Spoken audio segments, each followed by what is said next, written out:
Or comfy? I am comfy boy. Ladies and gentlemen, you are listening to episode 2. Woo! First of all, welcome back. Thank you. I have missed you. This has been a pleasure to sit in this comfy chair and have a little chat with you. We were just saying that. I think this is probably like my favourite part of the week, right? You Just know- to sit here. Unbeknownst to our listeners, there's been a little gap There has indeed. in between first episode, which is more of a pilot, to where we are today. So Yes. it's been a couple of weeks. And we literally, like, before this, we haven't said a word to each other. Like, we saw each other for the first We're time not in allowed like to 2 talk to weeks. each other now. Yeah, not at all. On message, don't say a word to each Yeah, other. yeah. We were in the lift, both completely silent. It was This like, is the life of a podcaster. now. Exactly. We can't actually talk to each other. I wish I had a podcast with my missus. Sorry, baby. That's part 2. Okay, so first of all, I want to hear all about your trip. So tell our listeners, where were you? Oh, do you want What me did to you talk do? about my I want trip you to go first. You go. Okay, well, I went to the land down under, Australia. For a long time, actually. I was there for like 16, 17 days. What'd you go down there for? Primarily a wedding, but also, as you know, my missus is from Australia. She is. And we went to go see her family and see our friends, because our friends from Dubai who've moved to Australia. Yes. And I bought you a little gift. I love gifts. A gift that you would like. It's a new driver.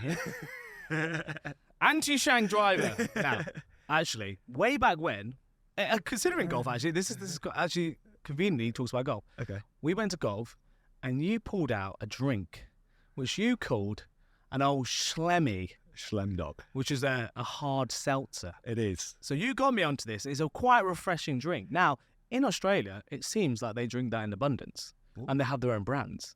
So I brought over Fella Hard Seltzer. There you go, my friend. Gosh. I like the simple packaging on that. That's nice, isn't it? I've got a few for us. And I thought we can crack some open. Yeah. Non-alcoholic. 0% alcohol. No. That's a lie, my friends. Yes, it's like... This is... No, I actually don't know the percentage of this. No, it actually. literally says here, it says brewed non-alcoholic seltzer. Yeah, 0%. it does say that. It says non-alcoholic seltzer. Cheers. Cheers, buddy. Have a first sip. Thank you very much. Let's see what it says. Let's see. Lovely. Passion fruit flavour. So I found a lot of people drinking that in Australia. I thought it'd be nice to bring it over and we can have 3. I've got 2 more down there. As a little cheeky present to kick off episode 2. You can tell he's just got back from holidays in a holiday mood. Oh, exactly. I mean, drinking for 16 days straight is pretty wild. Not excessively. Well, that's debatable. So, I've never been to Australia. Always wanted to go. Yeah. I hear amazing things about the food scene. Wonderful Talk food to me, scene. talk to So, me. okay, I went to 3 major cities from the west coast to the east. Went to Perth, then to Adelaide, then Sydney. And I thought maybe I could talk about my favourite dishes in those cities. Okay. Or the culture, to be fair.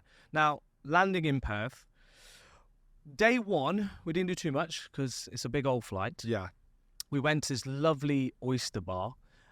Seafood seems to be quite prevalent Okay. in either of the cities, actually. I think because obviously it's a coastal city. Yeah. So fresh local produce is there. It's fantastic. The oysters, seafood was fantastic. And I love my oysters. So we went to a nice little oyster bar at the start.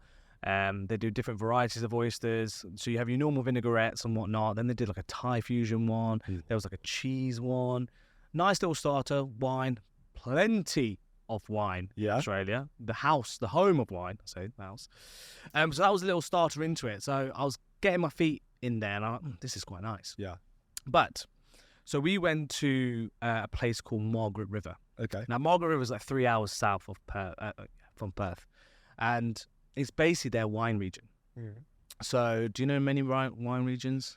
I'm not great with wine. Yeah.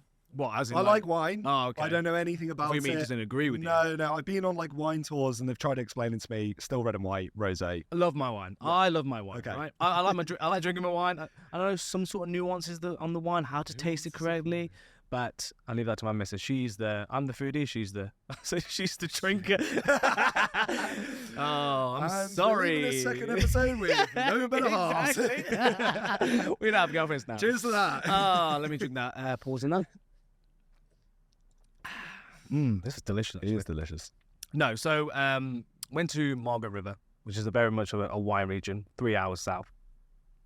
Fun fact, actually, it produces 25% of the premium wines in Australia. Oh, right. All of it. Consider it, and it's very, very small. Yeah. But it produces just high quality wines. And we went to a restaurant called Rustico, right, in one of the kind of vineyards. I don't know exactly what the name of the vineyard was. Wooden tables. Mate, it was a dream. And we did a 5-course degustation. A what? A degustation. Well, the hell's a degustation? A degustation. Do you not know what the I don't term? know what that is. Essentially, I think it's the French term for a tasting menu. Okay. So we did a 5-course, and I thought it'd be nice to kind of run through what I had, because Yes. I want to be honest, I've done many tasting menus, blessed enough to do that, and this one was absolutely fucking incredible. Look at you with your iPad. Oh, I know. I need the menu, because there was so much to talk about on this trip in terms of food, and I was like, early today, I was like, I need to like kind of write this down, because I'm like, I'm going to forget all the great food Okay. that I've had. Hit me. What Right. we got? So I'm sat at the table. we sat at the table. You sat at the table. You're surrounded by beautiful vineyards, right? Vineyards everywhere. There's like an open deck. We sat in the corner where you had a wonderful view, surrounded by beautiful people drinking wine. This degustation is flowing. Degustation is flowing. Food. Go. Okay. Hit me with it. Course 1. Now this is interesting. They break into 5 courses. Each course though comes in 2 pairs. So you get 2 dishes Okay. per course, and obviously they're smaller bites. But which I thought was quite unusual. It's usually like course 1 is a dish, course 2 is it. This is like course 1 is 2 dishes, course 3 is 2 dishes, and so forth.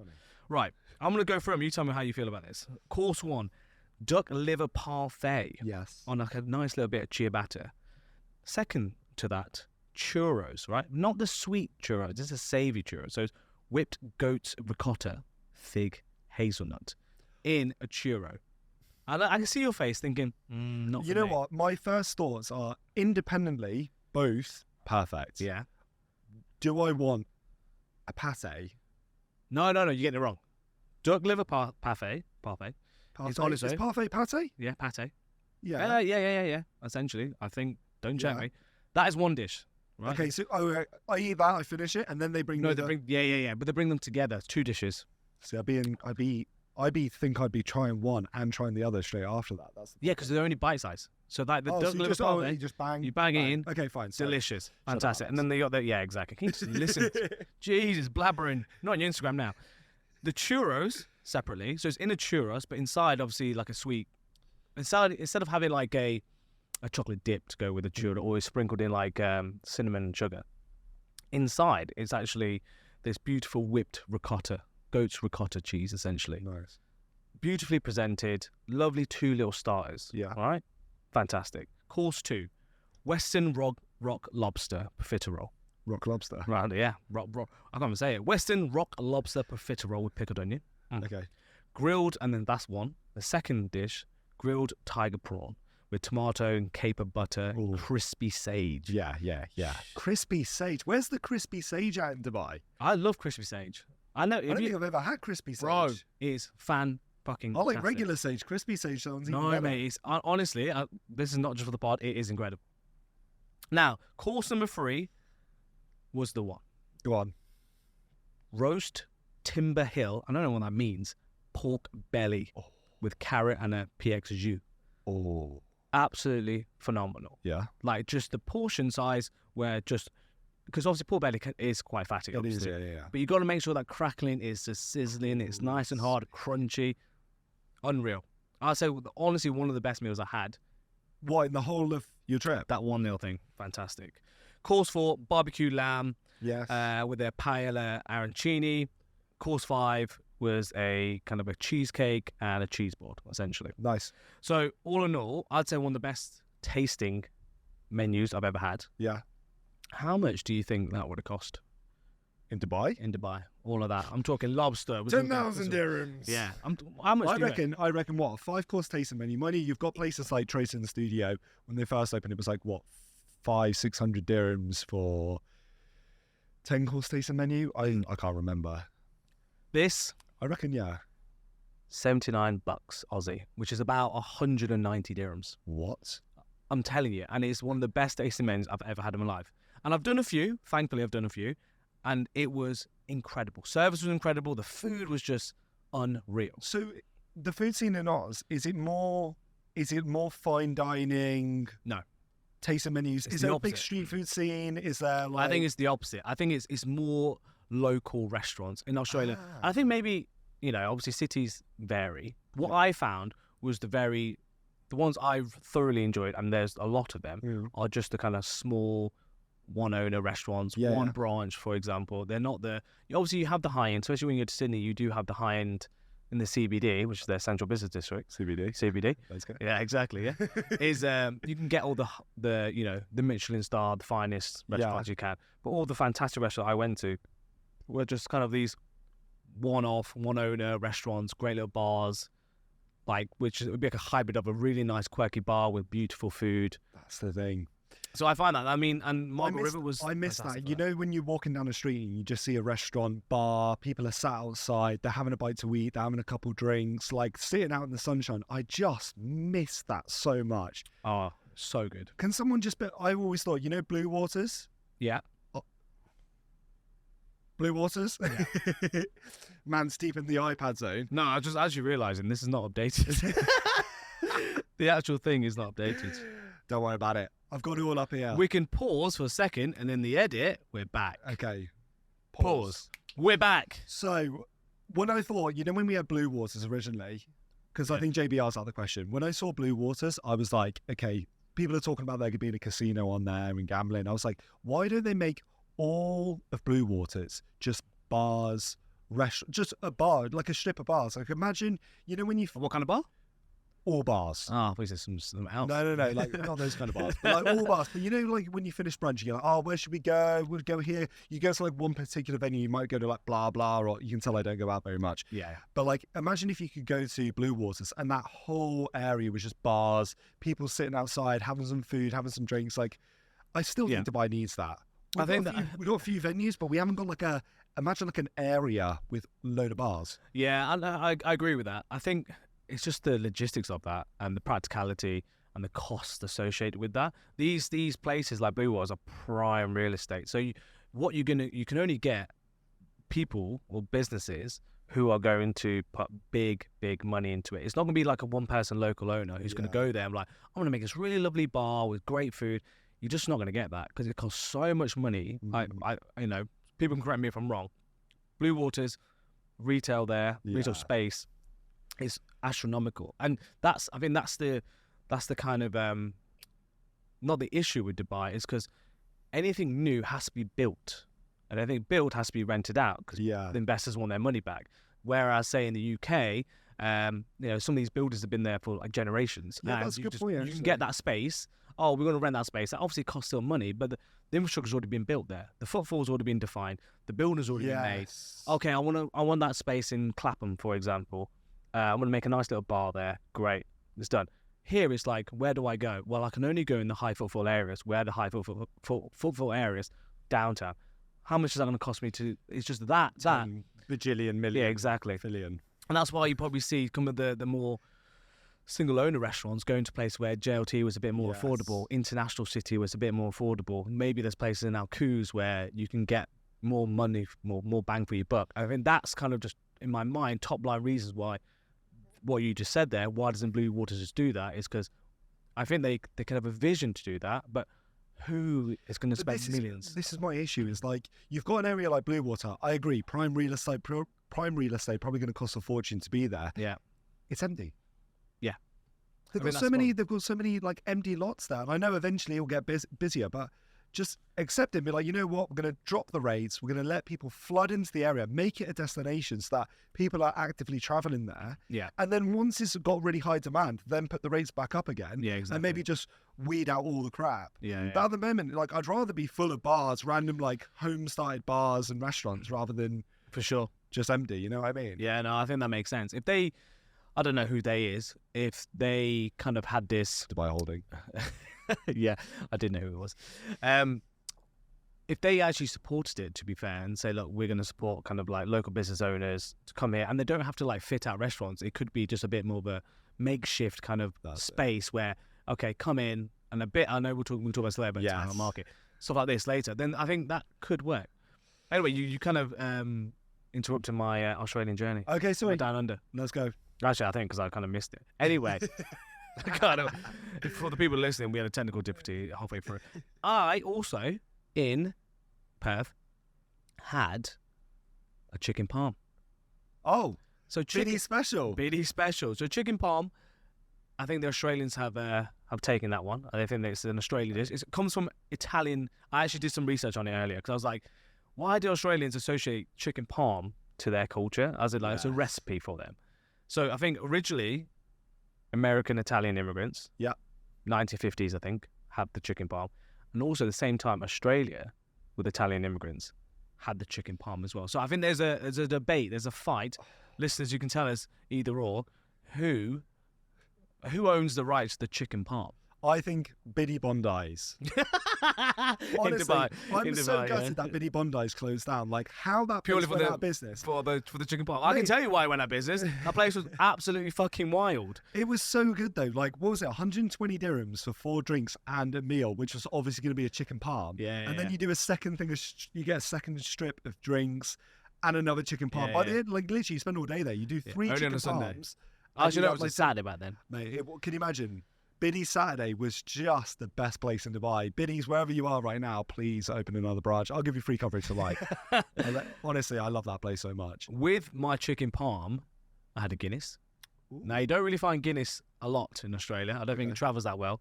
And me and you being Guinness connoisseurs, we'll go for a few Guinnesses after this, we will.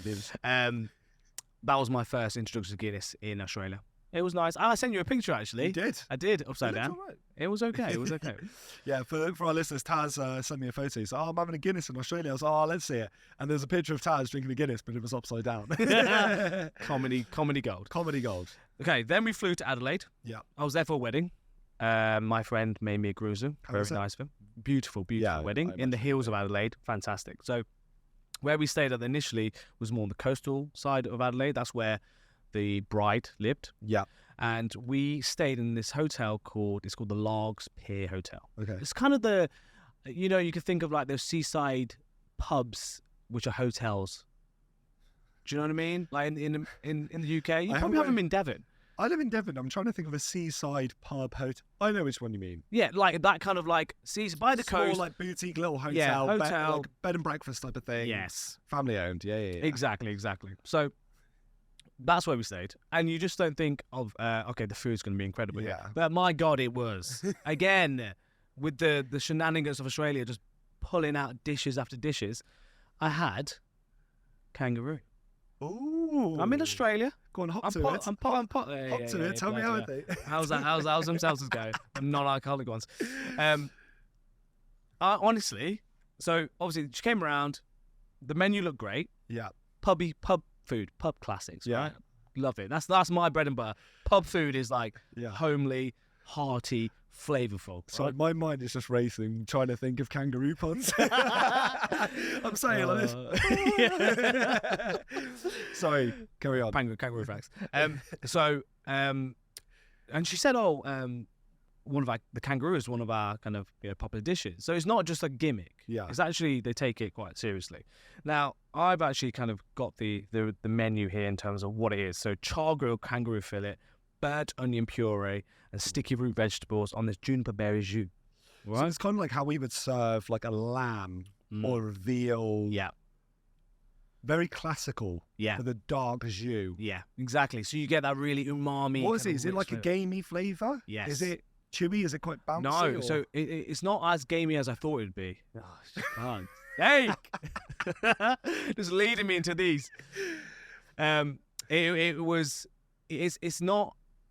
So I was expecting it to be like steak, to be fair. And it kind of does borderline steak tasting. So Okay. if I honestly gave that to you and said that's a steak, what are you trying to think of? I've got another one. You put it in there. Sorry, no. If I give you that, you probably think it's steak. Okay. Right? It's a little bit more gamey, slightly a bit more tough. It's not as tender. Okay, but still incredible. And I think obviously the jus and everything and the potatoes made that dish what it is. But it's absolutely fantastic. We'll put some of these images on our socials so you can see. I took all pictures of everything. Oh, really? We're going to put it on the socials. So when you listen now, go to our socials and you'll see a bit you'll be able to see the food that looks so delicious that you probably won't be able to eat because it's on the other side of the world. Thank you very much. Exactly. Savage appetites. But if you do, tell them Taron sent you. That's pretty much it. Yeah. And then we went to the wedding. The wedding was fantastic. They did like a sharing style, family style menu, which Nice. I always think when I see that, I'm like, food's gonna be a bit shit. If I'm Yeah. honest, it is Yeah. usually is a bit shit because it's just family style. The food gets a bit cold. It's not the great, incredible. And I think the reason being, and I think the trait I saw in Australia was that just really good produce. When you have really good ingredients and really good produce at your doorstep, because the land is so rich of that, there's not much you need to kind of do to make it taste good. Where obviously when you're lacking that, you have to put a lot more kind of chefy techniques and flavors and try and play with it. And bullshit. And that was kind of my takeaway from Australia is just really, really fantastic good produce available at hand, and all that just like, it was just like when you buy these meals, you think if I bought this here in Dubai, this would be like 300 dirhams, and it'd be like 80 dirhams. So I always heard like Australia was super expensive. It depends where you go. Now, I guess Sydney. Is Sydney pricey? Apparently Sydney's like Dubai. Apparently it's a cross between Dubai and London. I think yeah, it is. Well, I think it's more in. It's like London in the sun, they said. Yeah, it's more London. Is it? I don't think it's not really like the Dubai. sound of that. It's more London. It's more London. It's like London with better weather, Ooh. essentially, and a bit cleaner, to be fair. I think I want to go there. Oh, mate, it's incredible. I'll go there. We'll take you. So, and Sydney was just full of fantastic restaurants, full of fantastic bars, and again, quite a lot of Asian influence. I hear that because obviously they're so close to Southeast Asia. There's a big Asian community there. A lot of Japanese restaurants, Chinese restaurants, Vietnamese restaurants, all the easies essentially. But there was a lot of those kind of cuisines and restaurants. I just noticed you walk past. They have a Chinatown as well, which you went to. But you'd notice that there's quite a lot of Asian influence in Sydney in terms of the restaurants. Interesting. But bottom line for me, the food scene in Australia is fantastic, and I think it lends itself quite nicely because of the great produce they have on hand. And I think that's the key takeaway for me. I'm wondering, because I was speaking to my friends earlier. I'm wondering if that's where Dubai is lacking. Is because we don't have that quality of produce. Look at all the big food Struggling in that sense. So think about all the big food leaders, like global food hubs around the world. Yeah. London, UK, farmers markets, like farms, homegrown cattle, pigs, etc. Italy, beautiful vegetables, wine, Mediterranean cheese, cuisine. Mediterranean, all volcanic soil. Then you've got, because they're lucky, blessed with it. I'm just wondering if that's where Dubai is kind of missing the mark. But I Because think everything's imported. Yeah, I don't everything know, has to be can you imported. be a global food hub if you don't have that quality produce? I think that's that. I think that's the $1 million question actually. But before we go into that, didn't you go on holiday as well? I did go on holiday. I went to Georgia for 5 days. So we had the long holiday. Yeah. So we were humming and hawing about going away, and I was like, you know, when I went to that shoot with Pepsi, what Pepsi commercial? Yeah. I went to that Pepsi shoot earlier in the year, and I was like, I had that anxiety about traveling alone, and I was like, I just need to go and break it. So I went up to Kazbegi, the mountains in Georgia. Yes, I remember So this. 3 days out on the hiking, stayed in the log cabin, absolutely loved it. So I came back and told my missus, told Kambade, I was like, we need to go back. So went to Georgia, done the exact same thing, stayed in the log cabin. Voyager, Kazbegi, if you guys ever go to Kazbegi, stay at these cabins. This lovely little Georgian couple popped up these 2 cabins, like all wood, underfloor heating. How do you find it? Like, It was on booking.com, and it's like, I think it's something like 400 dirhams a night or something. Wow. And you get the cabin all to yourself. The bed's like upstairs. You get up a ladder to get into it, and all you can hear is like the wind and the rain just howling outside. Yeah, And, like, nice. we got lucky. It was like the weather was perfect. So then you go up, you hike up the mountain. There's like a monastery up on the mountain. So you just hike up. There's all these wild dogs, and they just like follow you up there and stuff like that. Yeah. It I made remember us- you made a friend with the dog last time. We made another one. I couldn't find him. Super gutted. Crumpet, if you're listening, where are you, boy? Because I couldn't find you. But when we found another one called Gingy, this little puppy that was just with us like all day, like basically slept at our place, not inside. Anyway, so you go up there, stunning, peaceful, hiking all the days, and then you come down to the town in the evening, and you've just got these little homegrown restaurants, 2 or 3 Georgian people running them. Food, excellent. So is it like a town? It's a tiny town, but it's like, you know, when you watch Borat and you see him go through like Kazakhstan, like how that's stereotypical. It literally looks like that. Like if you minus the cabin that we were staying at, the rest of the rest of the town looks very similar. But they're building a massive tunnel from Tbilisi. So instead of it being like 3.5 hours, it's going to be like an hour and a half. Oh, because you have to go through the mountains, essentially. Yeah, right up through the mountain roads, yeah. Yeah, okay. So you go there, the food is just, it's so simple and basic, but it's just excellent. Tell me, what is the Georgian, is it Georgian cuisine? Yeah, Did you say Georgian? Yeah, Georgian cuisine. So the classic dishes, so they've got like kinkali dumplings. So these are like homemade dumplings in a bit of a spiral shape.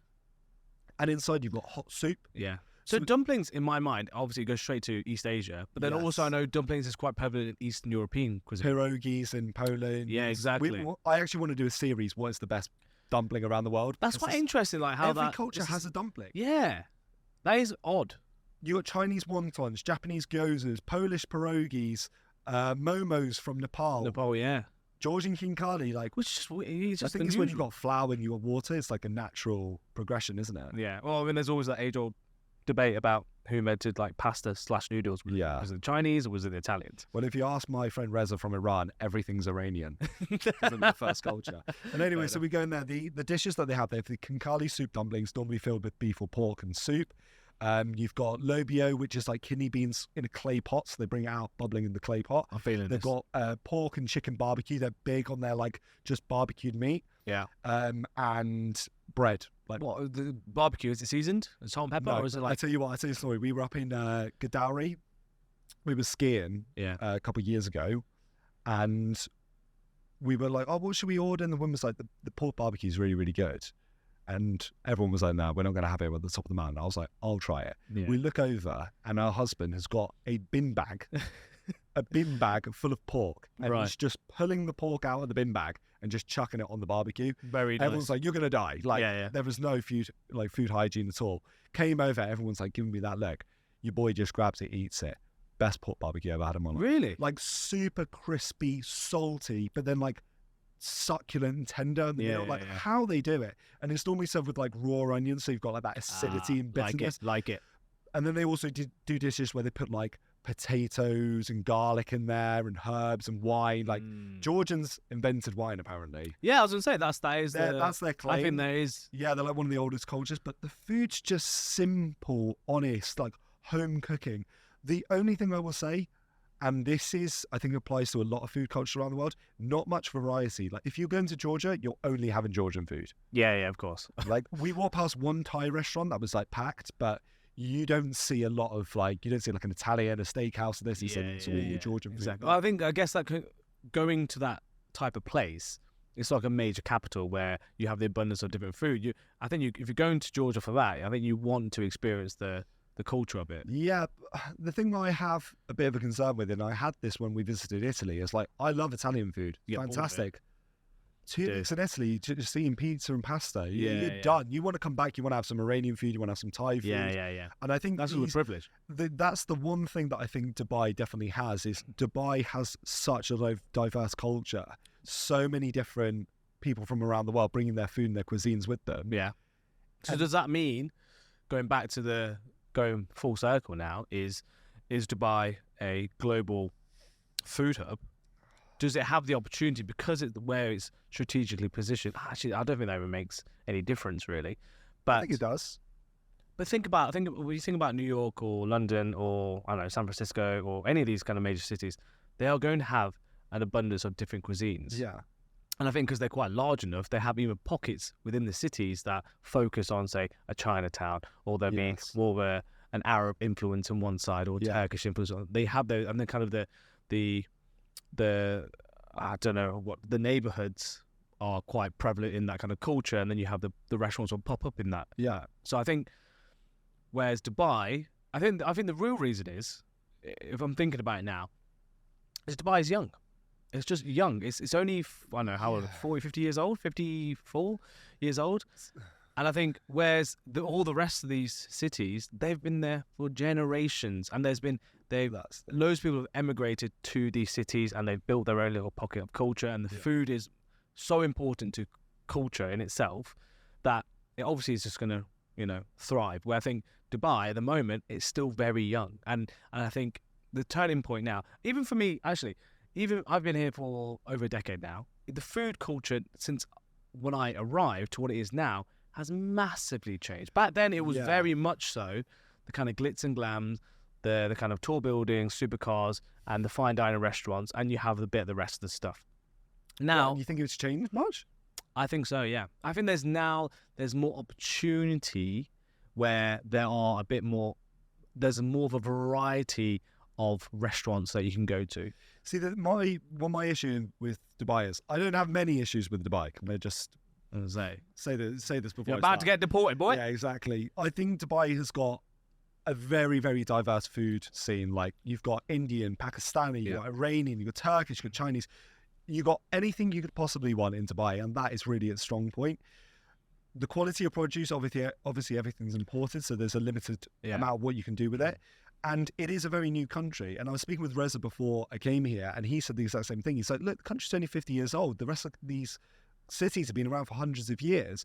But if you look at Dubai has leapfrogged every other country when you look at like the economy, the safety, the security. They learn from other places and they adopt the best parts. So why are we still behind these other markets when it comes to the food scene? And like I look at the efforts that they're trying to make and they say, okay, we want Dubai to be a global food tourism hub.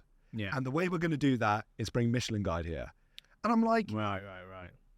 I see what you're doing. I understand, like, you want to make sure Dubai is on a global stage when it comes to food. But when people go to London, obviously they are dining at the fine dining restaurants. Or you go to Borough Market and you see hundreds and hundreds of thousands of people every single day going through that market buying that food. And this is literally going to be the podcast called How Many Times Can Alex Bang On About Borough Market Until Someone Builds him one in Dubai? Because that's literally what I want. I want a food market in Dubai that's licensed, that you get proper homegrown businesses like Penelope Ceviche or all these supper clubs that are just hidden away in their apartments. Like, why haven't they got a space where they can come and they can sell their food and they can try and they can fail and they can succeed? And why do you think there is that? I don't do you think there is there? I think they're not cultivating the environment. Like when people have to spend $1 million dirhams to launch a food truck and it sits a ride market and they can't move it, even though there's people down at Kite Beach one week. Yeah. You're not cultivating the environment. I would say like give an area, like my idea, I'll pitch you this. Dubai Tourism, if you're listening, listen to your boy right now. Yeah. Give me a big dock-off warehouse in Alcos. Yeah. Okay? Alcohol license for free. Thank you very much. Lovely. Full air conditioning, free valet parking. Seltzers. Yeah. And you just go there and every homegrown business, providing they've passed basic food hygiene standards and you get the municipality to walk around, check people are cleaning their stations. Because like when I went to Camden Market, it's a shithole. Like those places, there's rats. They're churning out such volume. Their stations are manking. It actually puts you off. So you need to be hygienic. Your stations need to be clean. But you come in for a couple of weeks. You pay bare bones to be there. You try sell your stuff. If you're shit, no one's going to come there. You're going to be out in a couple of weeks anyway. Yeah. But the new places come in, and if they succeed, they then buy a store. And if they buy a store, then they buy a restaurant. And it gives them that chance to evolve. Yeah, exactly. I guess, is that where Time Out Market is? Because I went to Time Out Market this year in Portugal, in Lisbon. Okay. And I don't know if that's one of the original ones. I think there's one in Chicago. And that is the definition of what you just said. Yeah. That is what you described in terms of local homegrown restaurants making their name for themselves. They switch them around. Time Out Market is the epitome. The idea, the concept is that. Yes. Now we have one in Dubai. And what's your thoughts then? Do you think that's like, isn't that not what you're just explaining? See, Time Out Market, when it first opened, like I was the most enthusiastic person. And I love Time Out Market, to be fair. Honestly, Great little for Friday what night. it is, the location that it is, it's perfect. Yeah. And it really did achieve what it set out to do. It was going to take the best of the best homegrown brands, put them in a space, alcohol license, perfect. But the problem is you go in there, nowhere's got any identity. All the branding is the same, all the kitchens are the same. But that is Time Out Market, though. That's the point of it. I understand, but when you look at it, it's the commercial aspect is because they want to be able to just shop people out, put new people back in. What is the kind of rule on that? Is it like, I don't know, someone told Oh me. yeah, it's like you've got like 6 months or a year to hit like commercial targets, and if not, like you're out. Which is fair enough. You don't want just dead brands being in there. Exactly. But how many restaurants have changed since day one? I haven't been there recently. I think there's like 4 or 5 that have kind of come and Booted. gone. Yeah. Fair enough. But like my thing is, I always look at it. It's like Borough Market. Yeah. you on Borough Market. Honestly, because Didn't you go to Borough Market the first time like 2 years ago? Yeah. And I've been back like every time I'm back in the UK since. Because like you go there and it's just people with a table or a flat top griddle or a wok with a little plastic stand, and they're just cooking. You get Ethiopian food, Vietnamese food, Thai food, bao buns. You get sandwiches, you get pork, you get bratwurst, you get everything you want. And it's just a little stand that people can just try the things out. And then you can have a beer and you can walk around and you can buy some champagne if you want or whatever. But I was speaking with Nadia. She's like literally the most knowledgeable person about the food scene in Dubai, and she was like, we need to get her on the pod. Nadia, if you're listening, come and join. The thing about Borough Market was it was traditionally for food producers. So you would have the farmers there, the cattle farmers, the big farmers, the cheese, like the fishmongers. Everyone was there, and it was a produce market, and then the suppliers started coming in. So I think maybe, I don't know, there's a place called Timbuktu Market that's opening next year. I remember this, actually. You were saying something, this Timbuktu place, so which is going to be a Borough Market. I think that's what we set out to be. So it's going to be in Al Barsha. Apparently there's 2 towers. It's massive. It's a huge, huge space. I think it... What says it in Barsha? In Barsha, yeah. It's like, it's enormous space. And basically, Hani Bedouin Foodie, he's a big blogger over here. He's probably one of the most legit bloggers. Like, he doesn't take a penny. He just goes and does his own thing. Which one's that? I need to follow. You need to follow him. He's legit. And he goes around all around the world. He's like super... What does it look like? Bald head Saudi guy. Yeah, he's a nice guy, but he's basically leading he's like consulting them on which brands. And if you've already got a restaurant established or a concept established here, you're not allowed in. Ooh, okay, well this is it then. This is what you're talking about. This is what you want. This is what I'm putting all of my eggs in Hani's basket right now. I really Hani, you best have a big basket. I want this Timbuktu thing to work. My only worry with it is, when I saw the mock-ups for it, there's like a yoga studio and a spin class, and I'm like, oh, I thought this is like... No, because it's like a space. It's like a big space. So they want like cafes there and yoga studios, and then you get food, and I'm like... so it's kind of a multi-purpose. It's like a lifestyle.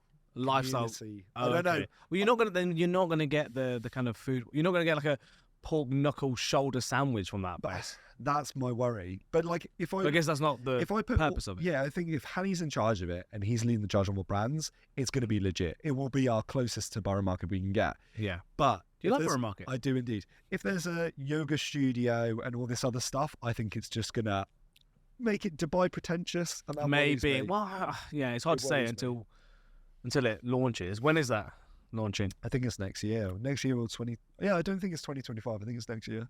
Oh, okay. It's almost there. It's pretty much built. It's just now getting the vendors and stuff like that. Fair enough. I guess, I mean, look, I think that's the point. For me, I think, like we mentioned about Dubai and the restaurants they have here, I think it's in its infancy. Yeah. I think that's just inevitably, we're quite blessed the fact that we live in different countries where we're free to travel quite easily. Yeah. We can move.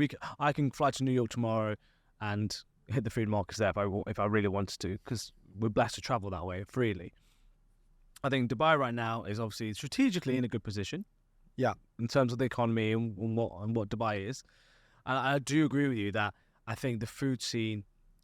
I don't want to be disrespectful to the food scene here, because there are a lot of people here doing it really well. Agreed. So, and I just think it needs the opportunity to grow. And I think what you're saying, which I fully agree with, it just has to be implemented, and it has to be fed, it has to be nurtured, and eventually you'll get to a point where it kind of feeds itself, and that becomes the norm. Right now, people come here on holiday, they do want the lovely, nice dining restaurants. Maybe they're not so interested in, these kind of local brands. Like, I know someone's one of your favourites. If you're coming on holiday watch your mouth. Exactly. Well, if you're coming over on holiday, are you going to Salmon Noodles? No, you're not really, to be fair. You're going to go to the kind of touristy spots. You're going to go to JBR. I mean, I know you mentioned you went to that one restaurant, Thai restaurant on JBR Beach. Fine. Apart from that, it is the commercialized. I mean, some of the restaurant I love Eat Greek, and it's a commercialized restaurant.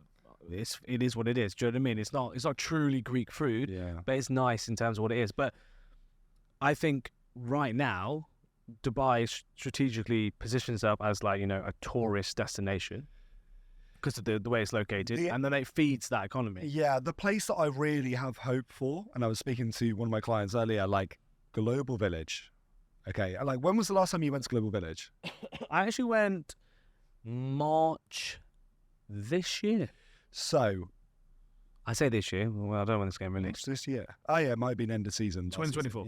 Yeah. 23. Yeah. Sorry, I say. So Global Village, the one thing that you have at Global Village that you don't have anywhere else in Dubai is footfall. Like when you're in JLT and you're Salmon Noodles, you are not having hundreds of thousands of people walking past your restaurant. And in London, you have that luxury. Like you have the streets where people are constantly walking around. Dubai, you don't have that. You go to Global Village. I went there the other day. It is rammed. It is, yeah. It's heaving.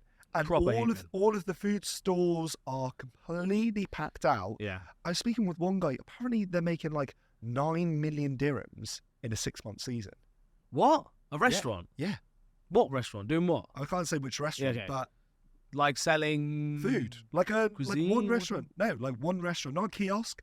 Apparently, one guy's got like multiple kiosks, and he's making like 15 million over 6 months.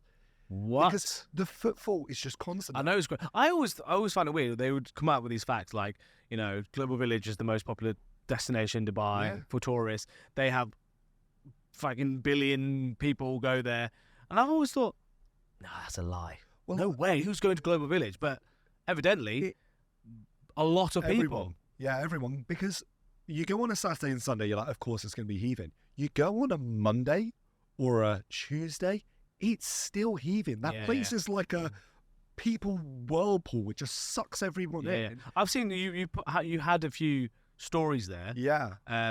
So what is the food scene there like? The food scene's good. Like I think it's going through an evolution. Like when it first opened, it was a lot of like burgers. Fries. Yeah, that's in my mind. I went once years ago, and obviously once this year, and my mind goes to like, okay, what food? And I think in my mind, theme park food kind of stuff, like just a bit shit. Like it's not, you're not going to be, going there to tantalize your taste buds. You say that though, but like when you think of like the floating market with all the Thai stores, you get like authentic Thai food there. Do you? 100%. Like it's legit Thai food. Owned by Thai owners. Thai owners, Thai chefs, Thai businesses, Thai ingredients. Nice. Really, really good. Good. Now you see it like an evolution where people are starting to bring more of their cultural food. So you have like, I went to this place, Turkish tantuni. Never had a tantuni in my entire life. Don't know what tantuni is. It's like a wrap. You like basically like cooks peppers with spices and beef or chicken, and then he gets like lavash bread and like just smears it around, picks it all up into a wrap, pours yogurt over it with more spices. It's really, really good. Kind of like a posh kebab. Similar. So you see more of that stuff. There's a guy who's got like a horizontal shawarma, which apparently is different from the vertical shawarma. That's like your half cutting a burger in half. Exactly. He's mugging you about off him there. again. Yeah. He's got a venture in Global Village as well. This guy's making money off you. He knows his marketing. I told you, cutting burgers in half is number one. Horizontal shawarma. Horizontal shawarma next, but like... Wait. Okay, what is a horizontal shawarma? Exactly as it sounds. Normally it's vertical, he's just better horizontal. Oh, you mean when it's cooking on the spit? When it's cooking on the spit, yeah. I thought Which isn't as good because like the juices aren't dripping down it, but like when people look it through the glass... Right. Just seeing it horizontal makes a difference. Okay, marketing. Birria tacos, went there the other night. That's what I wanted to... Yeah. Birria tacos are delicious. They are. Mace tacos, the ones I have at Mace tacos, shout out, delicious. Mace tacos is good. Lila's taqueria. I know, yeah. You have to go there. I've been. You told me to go there. Yeah. I had the steak. Yeah. You were telling me to get the steak. It was fantastic. Yeah, it was. Yeah, Lila's. Shout out. But that's the thing, you're starting to see people now bring a little bit more different food. And I think that's good because there was so many burger places there. The burger place is going to learn. Nobody wants to eat burgers anymore. Yeah, there's a time and place for it. I get it, whatever, it's a burger. And to be fair, I don't know what the demographic of Global Village is.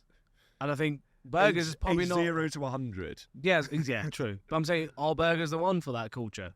And the people, what do you want there? I went there and I think I just went to a restaurant. I was with my mum and auntie. We went to I think it was a Turkish restaurant. I just really like I said last time, Mr. Kebab. That's all. Anytime I go, I'm like, where can I get kebabs? And I saw a Turkish restaurant. Yeah. There's a place called Doner Kebab there that serves Doner Kebab. Yeah. Well, there we go. Did you go there? No. I don't know the name of the restaurant. I just went to a place where it was Turkish and I saw kebab on the menu. I went, Taryn's going to sit here and eat the kebabs. Yeah. So Yeah. So I've got hope. Like when I look at the Dubai street food scene, Global Village is like our best. Global Village is our borough market. That's it. It is. Oh. But like when you look at like Singapore, like the hawker markets, it's the Yeah. where's that? Yeah, the hawker market. Well, you know, the closest one to it is the one Streetery, Yeah, which it's was got, like, an imitation of it. Which I'm good like food. I'm thinking streetery times 200 vendors in there. You know what I Yeah, mean? Like yeah, little yeah. kiosks. Let them come and try.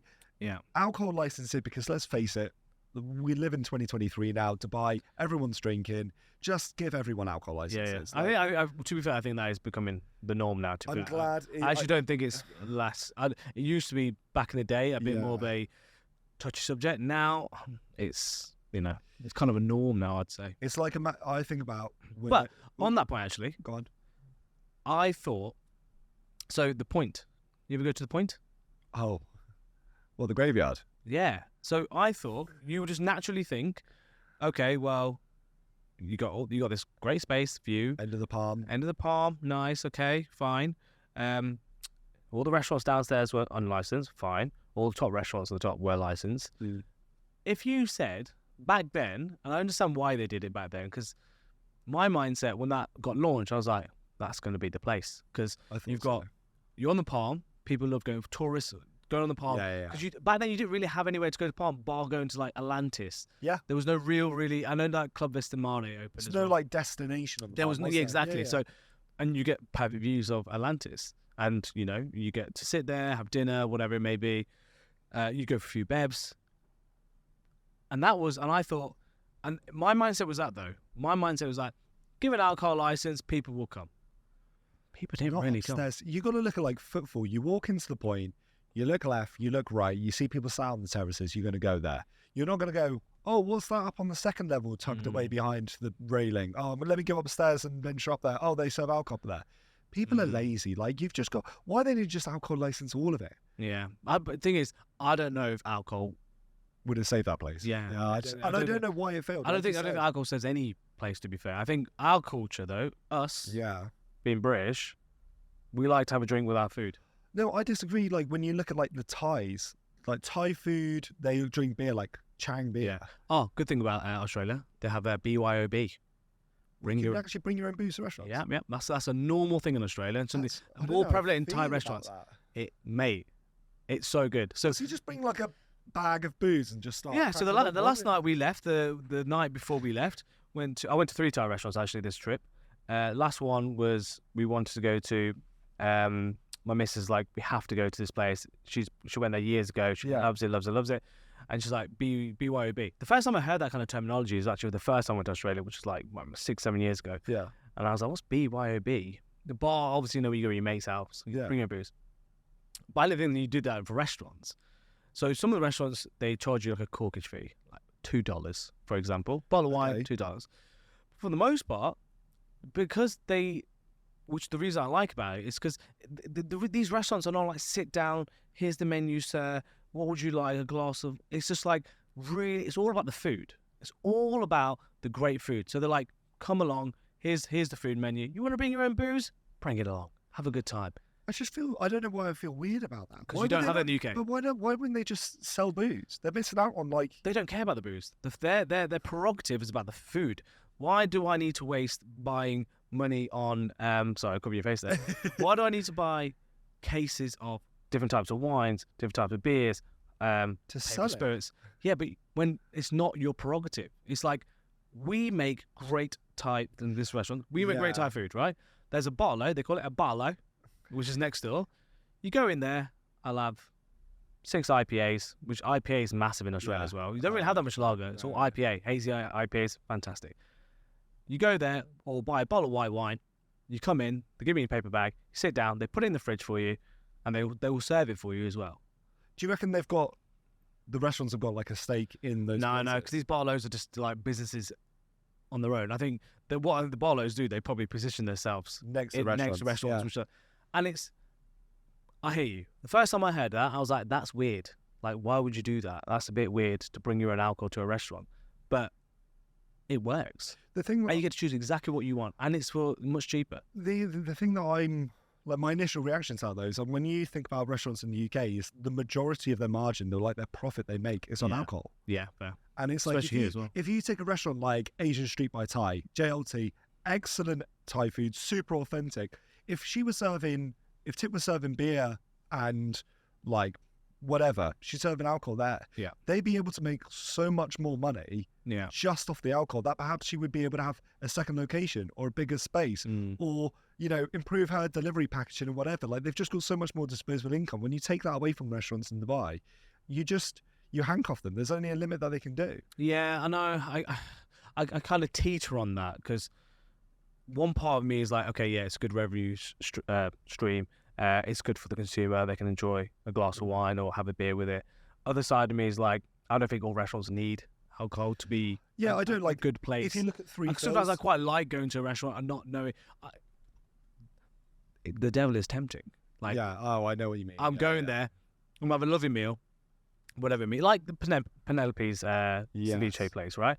If it did wine, amazing, right? A nice crisp glass of wine with that food. Wine. Oh, mate, that is a dream.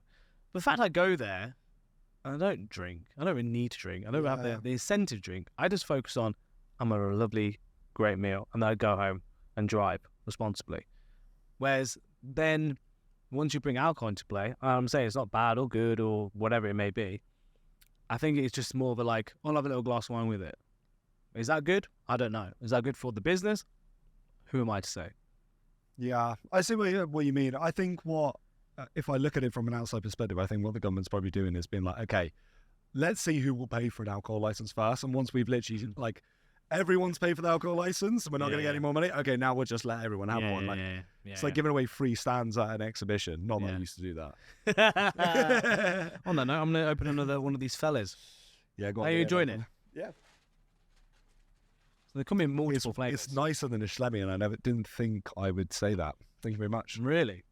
So when I landed into Sydney, I went to Bondi, met a friend there, and we just went to a Barlow. And a lot of what people do, they go to the Barlow, they'll go down to the Bondi Beach, sit in the mound, have a little bottle of wine, watch the sunset. Very active. We went there, and I saw these fellas.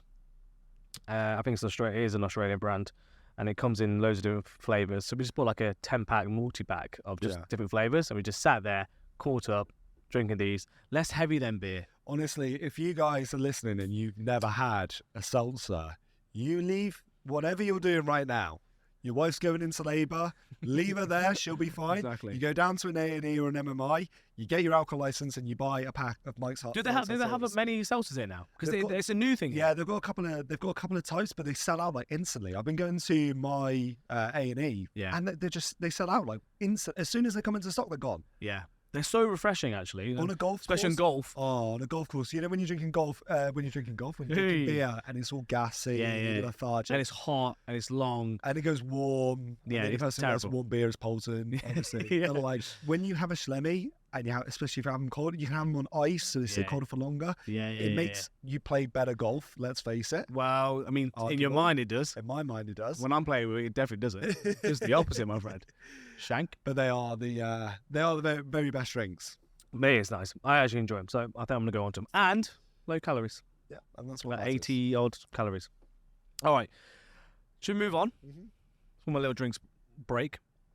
So, we are now going to go into another reoccurring segment. Oh yeah. Which is called, do you want to explain what it is? It's called the DROOL WALL. The DROOL WALL. Where's the inspiration from, the DROOL WALL? We're not ripping it off. I know there'll be a lot of Brits out there that used to watch Top Gear. Yeah. Top Gear, best show ever. They used to have the Cool Wall, where every week they would look at either new cars or existing cars, and they would rate them from uncool to super cool to sub-zero. Sub-zero, baby. So we want to recreate that with food. So we're going to select 3 or 4 dishes that we've had within the week. Or in general, In general. Yeah.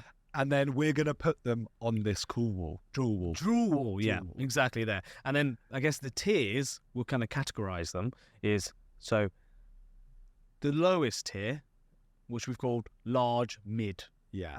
Tell the listeners what large mid means. You know, you have something you're like, how was the food? Like, it was mid. This is like... Mid means average. It was large mid. Like, I'm not going back there. Large average. Large average, basically. Yeah, exactly. Tier 2, Epic Eats. Epic Eats is strongly recommend. You have that, good food, you know. How was that restaurant? Lovely. You should go and check it out. Delicious. And then the first, so tier 1, God tier. God. Now, this is reserved for the ultimate, the specials. Yeah. Now, what we're going to do, we were talking about doing it as for restaurants. And Yeah. we kind of categorized it. But I I think... realised we were going to get sued instantly. Definitely. But also, I think it's more interesting with dishes. Okay. Because I think you can have more of a subjective opinion on a dish rather than a restaurant entirely. Because when it comes to a restaurant, you're talking about decor, service, Yeah, okay. where whatever, all the kind of things what make a restaurant great. When it comes to dishes, you got one thing to judge it on: the taste, essentially. So I think it's quite nice that we're doing these dishes. So, like Alex said, what we're going to do is we're going to choose 3 dishes, and this is not going to be every week. Sorry, listeners, I know you're gagging for it. We'll do it every so often, where it will just pick 3 to 4 dishes which we've liked, Yeah. or we've disliked, and we're going to position them. We don't have the physical board yet. We will have the physical board We'll have the physical board. It'll be about here. because I want Taz to put up something, and then I'm going to take it and I'm going to put it straight in the bin down here, and then I'm going to buy a bin. Young Yasmin, can we get a young bin over here? This is great for audio listeners. Are like, what are they talking about? But for you audio listeners who can't see, I mean, we are available on YouTube. What are you doing? Get on YouTube, my friend. Is we're gonna have a board just like the Top Gear one, and we're gonna have this kind of like tier system where we kind of stick on the dishes. Yes. So we'll go. You go, then I'll go, then you go. We'll Okay. alternate. right. So I've got 3 to talk about today. Okay. Now, obviously, I've been away. I already know which one it. No, okay. Well, I'm gonna go. I'm Save gonna. the best of last. Okay, fine. I'll say the best of last. Well, is it the best? Who knows? Durham DXB. You've been there. Yes. The original double. Yep. That beautiful lamb wrapped in that bread and the sauces and the onions with the sumac is. I'm gonna say, okay. I can't go God tier. No. It is banging. It I is. can't do God tier right at the start, so I'm gonna put it in Epic Eats. Yeah, Tier 2. I would completely agree with that. You've got succulent, juicy kebab. You've got the lavash bread, brushed with the homemade spicy sauce, grilled to perfection, just to give it a crisp. All the juices in there. Definitely an Epic Eats. Really good. The thing I will say is, when was the last time you had one? Been a while now. Yeah. I'd say a good few months. I know they opened a branch in Motor City, Yep, they did. so I've not been to that. The one I went to was like miles. I was in away. Nado Sheba, Nado. Yeah, I remember you telling me about this. You should go. And I think I went to Dragamart one day, and I was like, oh, on the way back, I'm going to go to this Yeah. Durham DXB, which did not disappoint. It was fantastic. Yeah, they're really, really good. Also, when you go there, they do a shalgam, which is a Turkish fermented black carrot drink, spicy. Ah, spicy. Spicy, Like a fermented spicy black marg. carrot juice. Yeah. And you have that with your Durham. So you're drinking a spicy drink with a spicy Durham. Yeah, but it's you've got the fattiness of the kebab. Yeah. You need something to cut through it, like the fermented sharp tang of the drink. It just works. You know what I quite like when I'm eating spicy food, which I did a lot of it when I was in Istanbul, is that what's their yogurt drink they have? Iran. Mate. God, I love an Iran. I didn't like in my mind. I'm like, when you first told me about it, and I've seen it before, and I was like, I'm all right with a water or a Diet Coke. No. But we went to that one Turkish place near the Grand Bazaar, Yeah. and I was like, oh, the garan, I'm gonna have it. Eating that spicy, fatty wrap, and then you have the little sip of the salty. Yeah. Mate, It just goes. What a hand in hand, combo. doesn't it? Because you never think of like how a drink pairs with a food until you Yeah. have something like fatty and spicy, and then you've got like cooling and sour. It's just Yeah. oh. So good. The next one up for you when you upgrade, okay? Iran is here. Duk, Iranian Duk, Abali Duk. It's naturally carbonated. So think of an Iran. Ooh, Not I don't know so- about the carbonation. Not so creamy, more sour, more salty, carbonated. Naturally Carbonate. I carbonated, don't know. naturally fermented. Mate, it's God tier. I'd put a Bali Duke up here. I literally have every time I go to Gotta have Global that, Village, I buy. Where can I get it? Global Village is the only place I know. There's Really? also, there's a supermarket on Jumeirah. Sponsored by Golden Village. Sponsored by Global Village. Sponsored by Abali Duke from Iran. Sponsored by Turkey. Okay, my one. I think Go. I eat enough food. I think I'm going to try and do this like week to week, bi-weekly. Okay. Gonna shock you, right? Did I put in the group? My No, I actually don't know okay, any of yours. so yesterday I was at Topgolf. Okay, fine. There's no way anything from Topgolf can be on this list. See, that's what I thought. So, Topgolf, if you weren't aware, in their upstairs, which I didn't realise, What's Topgolf? Just for the listeners. the big Topgolf. Yeah, we Emirates play Golf golf. Club. Like a Yeah, little, we're golfers. yeah, we're golfers. Kind of a big deal. Terrible Terrible. golfers. Yeah. 25 handicap. So you got Topgolf, and obviously you go to Topgolf, bar bites, fries. To be fair, the food is what you expect. Nice, That's what it was. standard, kind of like. Upstairs, they've opened Toad in the Hole, which is a British I saw this. gastropub. Yes. Please tell me it's good. Proper British gastropub. Mahogany floors, Right. green leather seats, Right. brick wall, Okay. dartboard from Bedrock. You know the ones Ooh, I there, love a dartboard. and the wall Pool is table? knocked through. Not yet. Okay. Knocked through, so you can watch the football screens downstairs. Oh, they got big old screens. So the chef, I met him at Topgolf. He recognised me, and he was like, "You need to come in and try this roast. It's the best roast in Dubai." As soon as that's a anyone, big call. as soon as anyone says that to me, I just We are completely going to shut do an up. episode on the best roasts. We will. For all our international listeners who are dying to know that. So immediately I was like, "That's a big claim. Not sure if You can't be go." claiming that shit. But then Pin, our friend, he went there and he's like, "Mate, if you had the roast at Topgolf, No way. he thinks it's the best in Dubai." No way. So I thought, if Pin comes and says, and let's face it, he's as British as it gets. He is very, very. He very is British through and through. Does he have a bulldog tattoo? Probably somewhere. I think he does on his back. So on so I his went there bum cheek. and I went to try it. Chef sat me down. He's got 3 types. So he's got lamb, beef, and chicken. Now the beef is Wagyu beef. What? 6 Marbling score. Whoa, this It's is getting not- bougie. I don't think it's technically a roast. They sous vide the beef, and Oh. then they give it like a little searing sear. Oh, so don't roast it. I don't think they do. Maybe I just wasn't listening to right. Super tender, cooked to perfection, roast potatoes. See that? Okay, when you're talking about roast potatoes, this is where make or break, Yeah, right? You can yeah. do good meat, and I Okay. get it. But when I hate it when you go to these roast places, and they talk about their roast potatoes with like duck fat or any other fat, right? Which I love, and you get it, and they're soft. They don't have that crisp. They're not fluffy inside. So, what's the criteria for a good roast potato? Crispy exterior Yeah, with the fluff, so you get with the little fluff. knobbly Yeah, bits, yeah. So and it's like crisp and charred, not charred. But light, fluffy interior. yeah. And if you get the dog shit, waxy potatoes out of every supermarket in Dubai, you can't even make it. that. yeah, true. These ones, crispy, fluffy on the inside. Very good. find it hard to Yorkshire believe. pudding is like this big. It's like a car wheel. But Oh. it's not just You know, doughy. the listeners here, not everyone's had a Yorkshire pudding. Okay, I don't even know how to explain the Yorkshire pudding. Yorkshire pudding is it's a Yorkshire pudding. It's like a hollowed out bread roll. No, I don't really know. absolutely How not. would you describe a Yorkshire pudding to someone who's Well, never had a Yorkshire pudding? is basically batter. Yeah. Was it flour, Water, an egg? an egg, yeah. Yeah, and you put it in a. Oh, let's not go In a into hot tin of oil and then it. Yeah, it raises up. It is the because even in England, it's a north of England thing. Yeah. it's not really a southern English thing. It's a north of England, the Yorkshire pudding. Yeah. from York. Yeah. hence the name. Anyway, Google it if you don't know. Carry on. Sorry. So he has that. The lamb, he's gone for a lamb shank. So slow Do you cooked. get a lamb shank? Yeah, whole lamb You shank. get a whole lamb shank. Whole lamb shank. Wow. Pick the bone up, drops off. Wow. Good sign. Okay. Chicken, corn-fed chicken, marinated, also sous vide, and then finished in the Jasper. Comes with side portion of cauliflower cheese. Yeah, I was saying the And- accoutrements make and a roast. extra green veggies, and extra gravy. Ooh. 120 dirhams. Or if you buy 4, you get an hour of Topgolf free. Really? I don't know if you want to be doing. I'm out of here.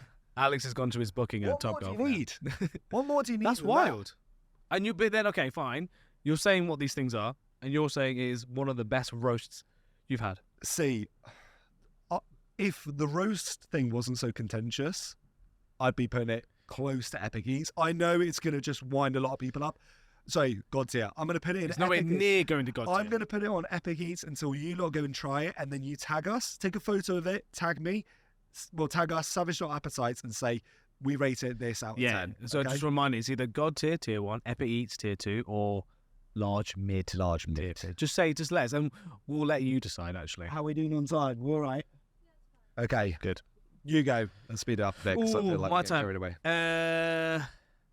You had a restaurant called Le Petit Maison in DIFC. Yeah. Escargot. Yeah. That is incredible. The first time I had escargot was at LPM. Everyone's rating it. Everyone's raving about it. Go eat the escargot town. This is years ago. Fine, I go there, eat the escargot. Job done. Put it near the god tier.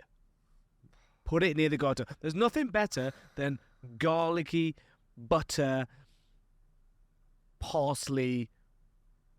The snail is just a vessel for it. Okay. You slip it, you drizzle it on that bread.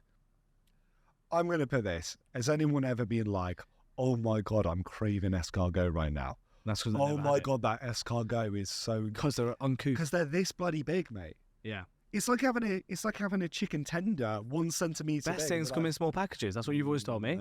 So is your girlfriend. That's what I told her. I agree. The LPM escargot, as far as escargot go, Okay. see what I did there? Yeah. Sales is I kicking think in. that is definitely up there. I just don't think escargot can be a god tier item. Can because we? it's just- Okay. Can we? Put it on the. We'll put it on the fringe. Yes. Okay. Up towards the I'll fringe. take up that. and up. I'll take Yeah, that. yeah. It's the first. It's the first time I do. I'll take that. What was I? Oh, you boys found another hidden meat. Neat. I didn't find anything, but it's not hidden or hidden meat. Yeah. McDonald's. I was on a golf course with bumped into Chef Kelvin from Juns. Okay. Really nice guy. Can hit a driver, by the way, ladies and gentlemen. Wow. Very good golfer. Good on you. He comes to me. He's like, "Oh, have you been to Bricks Cafe? Best croissant in Dubai." Really? Okay. So do you remember Bricks? Three Fills. Okay. Okay. Remember Yeah. Three Fills? And then they had the dessert only concept next Yeah. door. Yeah. They've now opened a cafe called Bricks Cafe, all day breakfast. So near the same location. That whole same area, yeah. I went and had this croissant today. I've never raved about a croissant. I thought they were large mid as an item. It is a large bit. It's a work of art. It's so beautiful, perfectly symmetrical, light, crispy, buttery, Ooh. slightly sweet, slightly salty. Perfect. I have a good friend. We have a good friend, Yeah. Rob, who self-proclaimed croissant connoisseur. Rob, if you're listening, get down to Bricks Cafe. Also, I'm on my phone. They've opened a new seafood restaurant next to it. Turkish seafood guy. Literally Okay. used to sell seafood on a table in Turkey. Here we go. He's now the undisputed seafood master. Open a massive space right next to it. It's beautiful. They get all their seafood from the Black Sea. They sell it 2 days. After 2 days, if it's not sold, they get rid of it. Wow. All right. We'll go. to We'll keep go. it fresh. Honestly, We'll go and we'll give you a review. guy that I know who's like very, very good food blogger. He's like excellent. And he- You may know I was going to say something quite No. epic there. You when went, he says excellent. when he says excellent, it's excellent. Like Wow. he doesn't even say anything's good. when Okay. he says this is excellent. Okay, so this croissant is excellent. I'm putting it up borderline. No, it can't be borderline. You can't have a croissant borderline. God, No, you tier. know what? I'm going to put it epic eat. It's an Epics. epic eat, but a croissant, I'm still not sold as a croissant is as an item, isn't a wow factor. But Yeah. it's beautiful. Okay, fine. Right, last one for me anyway. Yeah. This is going to be a contentious one. Yeah, I think you know what it is. The eyes are rolling already. KFC Yeah. spicy fries, baby. That is like crack cocaine to me. I swear to God, that seasoning, if you get it fresh and they put that seasoning on it and they serve that to me, I'm like, serve that in a trough and it'll be gone. You don't get it in the UK either. Only here you get it. I don't make it. You've had it. No, I need you to go to KFC and I say, make that mother fresh. Make it fresh. Sprinkle that seasoning on. It is. I don't know what it is. It's the spiciness, it's the saltiness, it's the hotness of the fries and the fat. I'm addicted to it. And I have to actually consciously not have it every week. I don't think you Otherwise I'll be rolling into this. don't studio. even put it near God tier. God, to be fair, it would go past God tier to stratosphere levels if it was up to me. This We've game. already unlocked a secret fourth. Yeah, that's where the spicy fries KFC. Honestly though, okay, maybe it's not God tier to you. In my head it is. But if you have it right, and okay, if you get it delivered and it comes wet and soggy, not great.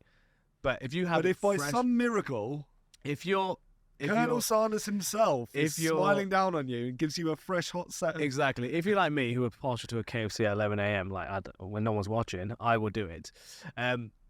Those KFC spicy fries are the ones. So yeah, that's my third one. I So don't where are we putting it? Where are you putting it? I'm putting it in the bin, mate. That's like the biggest mid I can think of.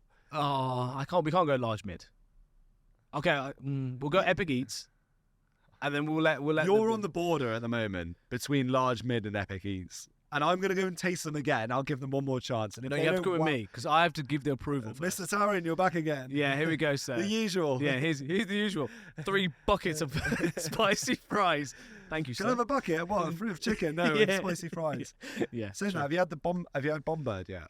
No, I still want to do my Bomb bird. Had it the other day. Their gravy. Where is epic. it again?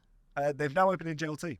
Oh, Yeah. It's really, really good. nice. Okay, Really fine, good. Last one, just because I had it today and it's the only one I can remember. Yeah. A place called Iranish, Iranian restaurant, makes the brunch and cake down in Wassel 51 if you know Orfali, near Orfali.